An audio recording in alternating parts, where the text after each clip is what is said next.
During hunting season, at least once a year, I try to travel up to Maine and rent an Airbnb to go hunting. I never bought my own place because I can't really afford it just for a single trip every year, so doing a weekend rental makes more sense for me. Plus, I'm not exactly an expert. I'm still trying to get more experience. Some years I'd go with my uncle, but in recent years he hasn't been in the best shape health-wise and he's not really up to it anymore, so I've been going alone more recently. Last year, which was 2022 at the time I'm writing this, was the last season that I went hunting. It was November. The Airbnb I rented was near a national park. I arrived late on a Friday because I had to come home from work, get ready, then head out on the road trip. When I pulled up into the long stretch of private dirt road to get to the cabin-type Airbnb, it was pitch black outside, and it was dead silent too. This time of year there's obviously no bugs or crickets left, so the nights are dead silent and dark up there, especially if the place you're staying is secluded like this one.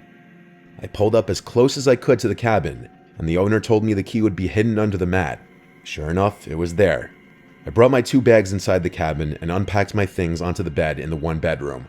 It was a very cozy cabin, and the owner already had the heat turned up for me, which was nice.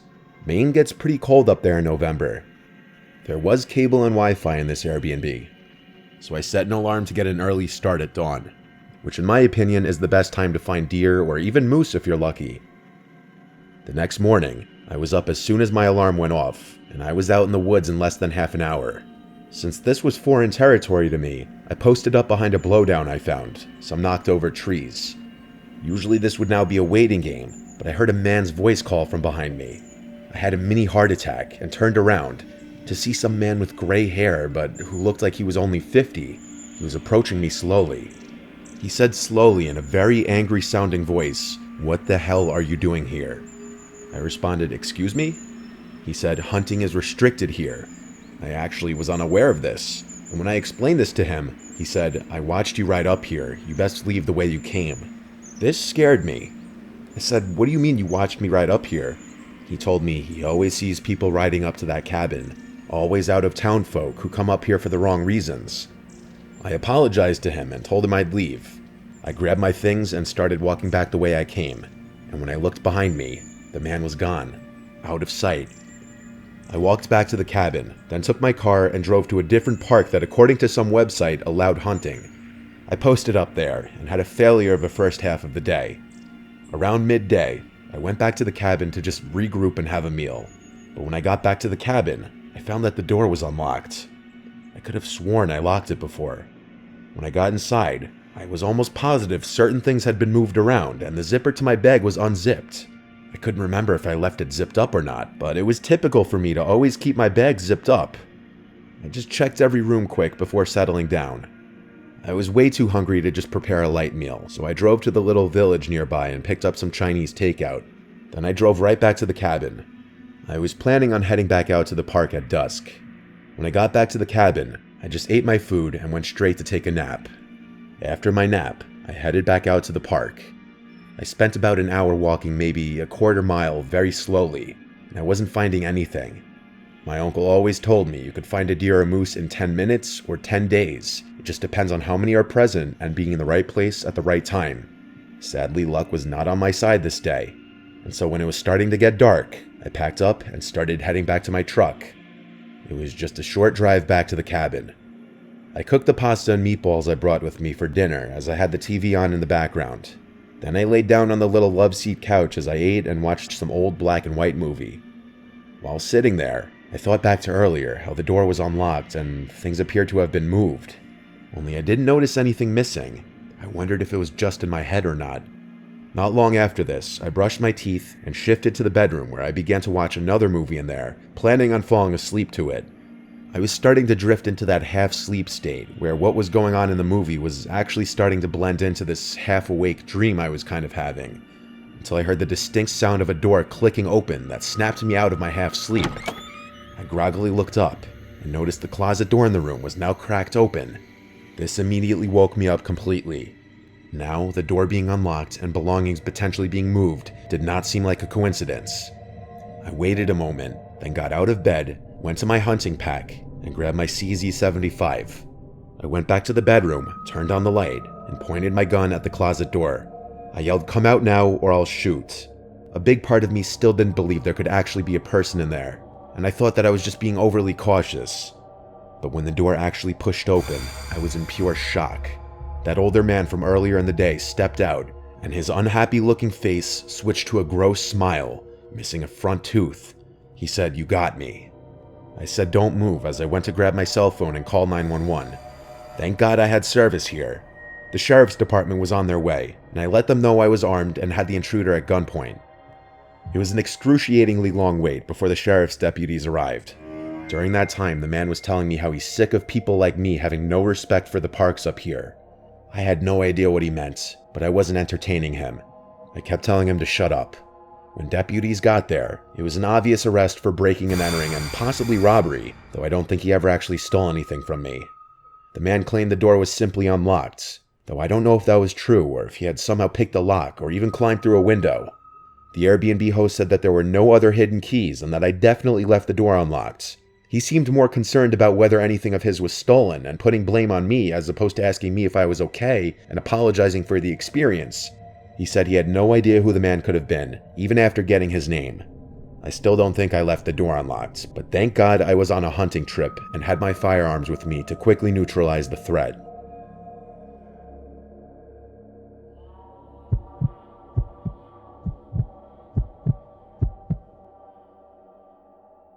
I was 14 when this story took place. It was my first year hunting deer with my family. To be specific, my father, my cousin, and myself. To paint a picture, my blind was 2 miles south of my father's, with his stand being 9 miles southwest to my camp. We drove a four-wheeler about 100 yards away from his stand, which left me with a while to walk before I even got to mine. I live in northern Michigan, and during the winter it gets dark quickly and early. It was around 4 p.m. when I started to get cold and decided to close up my tent. I was hunting with a .243 rifle that had a pink camo cover on it with a strap around so I could hang it off my back.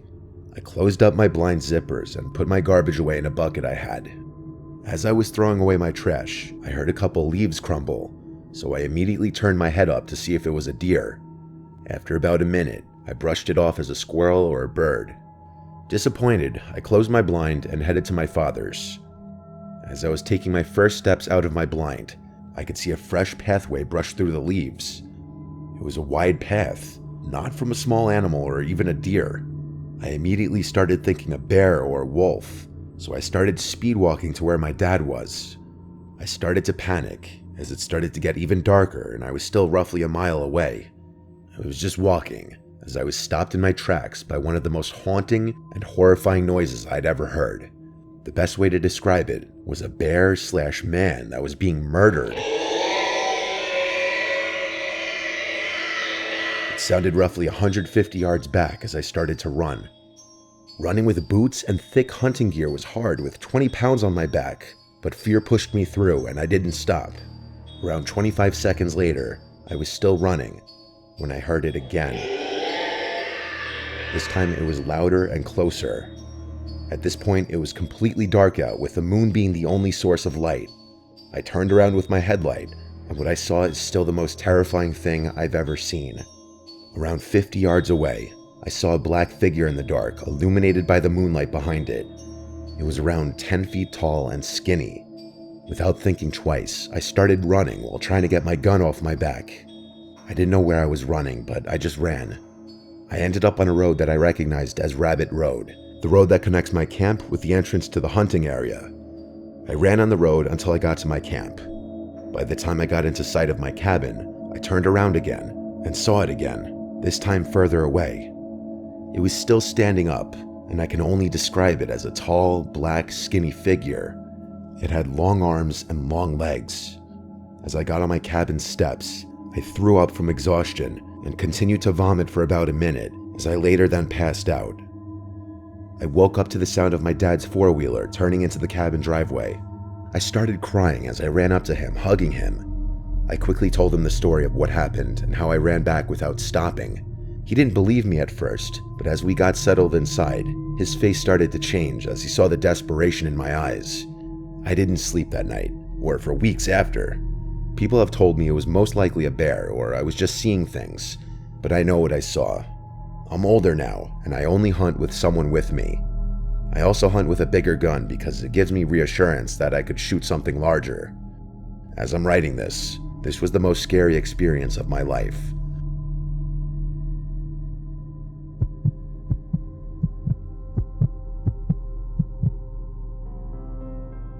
It was a Friday evening and I was getting home from school. I was 13 years old and was really excited to go hunting. I love hunting, especially the ranch we go to in Alice, Texas. I've been going there since I was 4, and I have so many memories of the place. It was my grandpa, my dad, and I going. There were going to be a few other people, like the ranch owner's family. We were packed up and ready to go. It was deer season, my favorite season. Just the feeling of seeing a big deer right in front of your eyes is a wonderful feeling, and of course shooting it. People say that it's wrong to kill animals, but I disagree if you're actually eating it. We got to the ranch and it was 10 p.m., so it was pretty dark out there. The ranch is 300 acres, I believe, and the campsite is an old little shack, probably the size of a normal bedroom. There is electricity there, but it's not a huge cabin where most hunters sleep in. However, there are little beds there, but one time my dad found a huge snake shed in one of the beds when I was little, so from then on we sleep in a tent. The camp is surrounded by woods, with a little field up ahead, probably a little less than the size of a football field. We use that field for dove hunting. Anyhow, we unloaded and chatted for a while around the campfire, telling jokes and whatnot, when we heard this scream. It was the most disturbing thing I'd ever heard. It sounded like a human hybrid or something. The scream sounded not too far away. All of us jumped from our seats and looked at each other. Every man there was freaked out. I could see it in their eyes. The ranch owner was the first one to say, "What the fuck was that?" He then told us and one of his family members to go check it out. He's a pretty old guy in his 70s, so that's why we went to go check it out. We took my grandpa's ATV and did a quick search around the perimeter, only to find nothing. I was still traumatized, and I was even scared to go in the blind by myself. As all hunters know, we have to wake up before dawn and get up into the blind to be unseen by the deer. I went to sleep in the tent with a gun right beside me. I woke up to the alarm and got ready. I was scared of being left alone in the dark, even though it was only an hour or two before dawn breaks. I was still petrified by the scream, and it still echoed in my mind today. My grandpa dropped me off at the blind with his ATV and left. My dad was already in his position. My grandpa's not a soft grandpa. He expects you to know it and do it. Him being him, he just left me in the dark, expecting me to find my way up to the blind myself. So I began climbing up the ladder and began navigating with just my hands. I got into the blind and waited for the sun to peek out. 20 minutes passed and it was still dark out when I noticed something in the middle of the trail. I couldn't see well, so I thought it was the right time to use a night vision sight that my uncle had given me. I was excited, expecting a big deer, but when I put my eye into the sight, what I saw still haunts me today.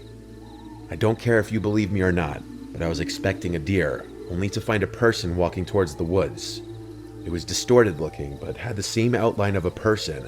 I don't know how it spotted me, but I saw it turn and face towards me. Now the night vision is not super clear, so I couldn't see its face, but I could see it was looking straight at me. Then what I heard next will stick with me for the rest of my life. It gave out the same exact blood-curdling scream as the night before, only louder. At that moment, I cannot describe the fear I felt. The word fear is not enough to describe how I felt. I managed to break free from whatever shock I was in, and managed to grab the .22 and started to fire the entire clip into the path it was standing in. I was still frightened, so I got my rifle and fired all the rounds into the path. When I looked back into the night vision, it was gone. I started to get texts and calls like crazy, mostly from my dad. I told him what happened, and he had heard it too, and so did my grandpa. We still go there to hunt, but it has not been the same peaceful hunt. Now when I hunt, I go with my dad, because I'm scared that thing might come back. I don't know what that thing was, but whatever it was, it survived 25 rounds from a .22 and 4 rounds from a .243. Because when we went to go check, there were no signs of blood or anything, not even footprints. I know it was still dark when I fired all those rounds, but I know for sure at least one of them had to hit whatever that thing was.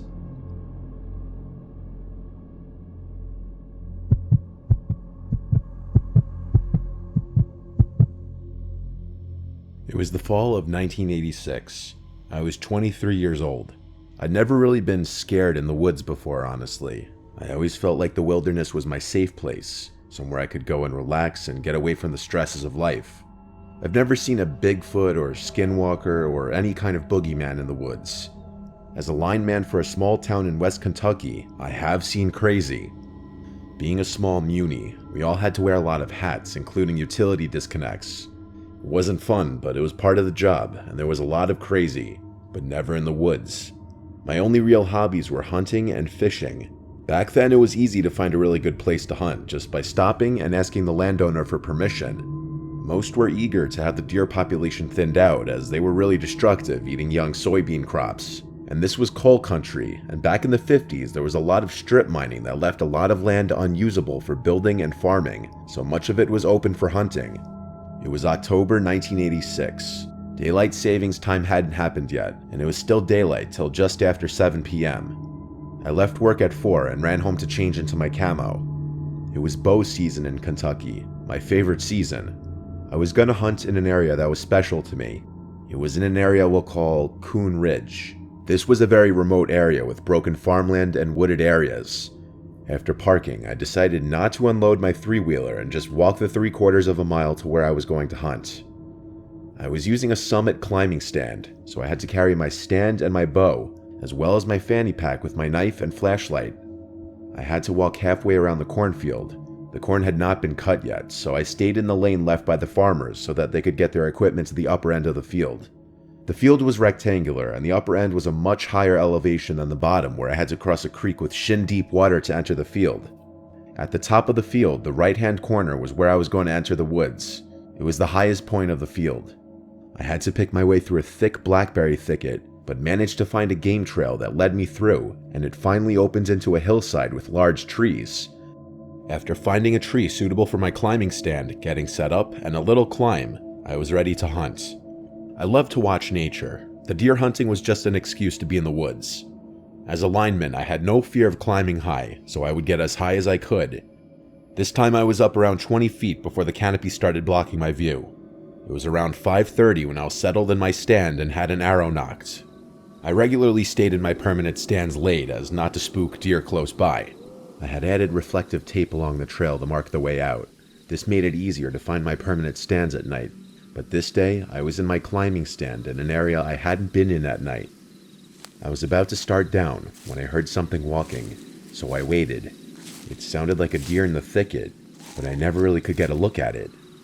It was 8 o'clock and close to a full moon that night, so from my high vantage point, I could see pretty good in the woods, and I felt like I could still shoot up to 15 yards, but it was after shooting hours, so I started down. As I did, I could hear the loud crashing of a deer that must have spotted me moving like a sloth down the tree. On the ground, I quickly secured my stand and bow and looked in the direction of the way I came in. I turned on my flashlight. Now the woods look different at night in the dark, and downright foreign when you turn on your flashlight. It's not bad in a mature woods with no undergrowth, but I was walking into a thicket. I walked along the edge of the thicket for a while, trying to find the trail I came in on, but no luck. It was almost 9 o'clock now, and I was ready to get out, so I just started picking my way through the thicket, keeping the moon on my right shoulder, and finally I came out into the field about 25 yards from where I went in.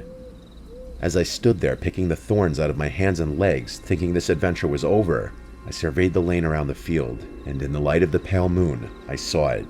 Now when I walked in, I came up the left side of the field around 200 yards to the end, turned right, and walked another 100 yards, and where I was, it was higher on the ground, and I could see around the field where I came in.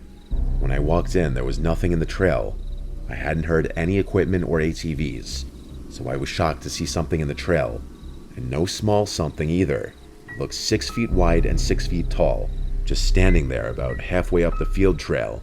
It was the only way out, so I never hesitated. I started walking back to the trail, turned toward whatever it was standing there, hoping it was just a strange shadow, but it wasn't. I grabbed an arrow from the quiver, remembering my knife was in my three-wheeler. I walked fast and never broke stride. 100 yards away, and it didn't move or make a sound. I walked loudly straight towards it for 200 yards, all the while thinking it's really there, in my trail, blocking my only way out. As I got closer, I could make out what it was. It was 2 people standing side by side, and this unnerved me even more. It was 9:15, 40 degrees out here. Nobody should be here. I kept walking, Now 20 yards away, and I see that it's a guy and girl, maybe 20 years old. 10 yards away, I'm walking towards them, but no sounds from them. They just stood there. When I got to them, I half expected them to jump me, but they never moved. I said, "Kinda cold out here, ain't it?" No sound. They still never moved. I kept walking. I turned to keep an eye on them. I was thinking, okay, this is it. But they never turned around, never even moved their heads. I crossed the creek, and within another 100 yards, I made it back to my truck. I was even more uneasy approaching my truck. It was just so quiet. All I could think of was someone waiting to ambush me, so I kinda eased up on it very quietly and watched it for maybe 3 minutes before approaching it. It seemed fine, so I headed to my truck. As I left, I tried to figure out how they got here, because I never saw another vehicle. I tried to just put it behind me. But the next day at work, during lunch, I was gonna run and get some food, when I noticed all 4 of my tires on my truck were low, and after inspecting them, they all had around 10 to 15 roofing nails in them. I had to put tubes in them to get home. Something odd was going on in those woods. Somebody most certainly did this to my tires while I was parked in them. After this, it always felt like someone was watching me when I was hunting in that area. That's why I stopped going alone, and I never parked off the main gravel road again. I never found out who those 2 young people were, or who punctured my tires.